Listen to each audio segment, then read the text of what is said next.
प्रणाम दोस्तों, मैं नीतू दुबे आप सभी के बीच में बहुत ही प्यारा सा छठी मैया का गीत लेकर आई हूँ। दोस्तों, बहुत ही प्यारा सा गीत है ये, बिना स्किप किए आप लोग पूरा सुनिएगा, बहुत ही अच्छा है।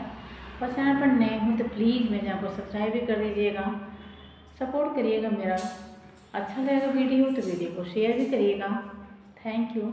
जय हो छठी मैया। कहाँ से ले छठी मैया ओढ़ी के लला की चूनर, ओढ़ी के लला की चूनर।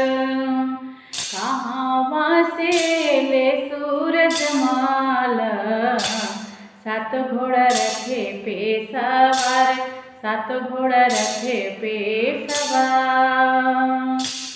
कहाँ से अली छठी मैया ओढ़ी के लल की चुनर, ओढ़ी के लल की चुनर।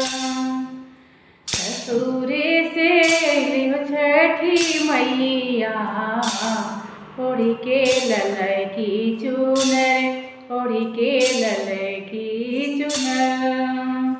पूरे बासे ले आदित माल, सात घोड़ा रथे पे सवार, सात घोड़ा रथे पे सवार।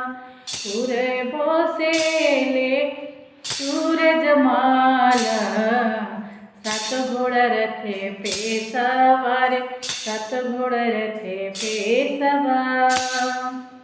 कहाँ उतरबे छठी मैया, आदर करबे हम तोहार, आदर करबे हम तोहार।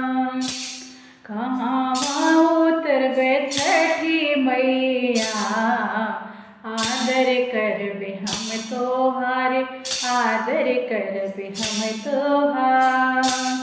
कहाँ उतरबे सूरज माल, कैसे भले आदरे हो, कैसे कैसे आदरे होई।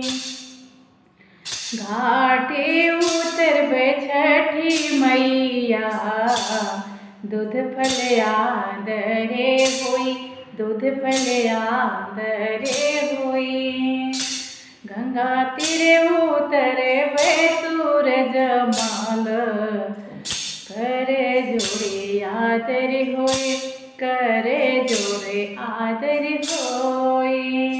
गंगा तीरे उतरबे सूरज माल, हाथ जोड़ी आदर होए, हाथ जोड़ी आदर होए।